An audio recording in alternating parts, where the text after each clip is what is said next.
நண்பர்களே, இந்த வாழை மரத்தை பார்த்தீங்கன்னா சரிஞ்சு விழுந்துருக்கு. இந்த தண்ணியெல்லாம் மழை காற்று அடித்து இந்த வாழை மரம் சரிஞ்சு விழுந்துருக்கு.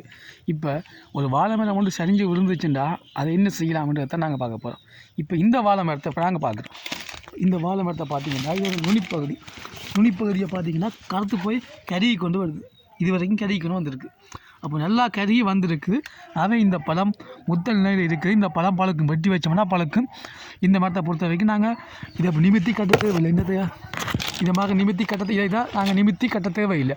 ஆனால் இது இளம் காயாக இருந்தால், இளம் குலையாக இருந்தால் கட்டாயம் நிமித்தி கட்ட தான் வேணும்.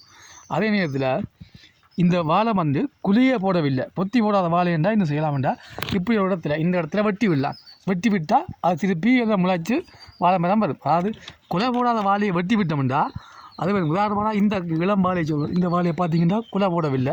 இந்த வாழையை ஒரு இடத்துல ஆகலும் அடியில் வெட்டாமல் கொஞ்சம் இங்கே ஒரு இடத்துல இப்படி வெட்டி விட்டோம்டா இது மறுபடியும் இந்த வாழை இது கொடுத்து வச்சு உருவாகி மெல்ல இது உருவாகி வளர்ந்து குலை போடும்.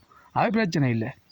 அது நண்பர்கள், இந்த 3 விதமான தீர்வுகளை சொல்லி வைக்கிறேன். குலை போட்ட வாழைக்கு ஒரு தீர்வு, குலை போடாத வாழைக்கு ஒரு தீர்வு. அதாவது குலை போட்டு நீண்ட காலமான வாழைக்கு பழுக்கிற நிலையை நெருங்கிட்டு தான் இந்த வாழை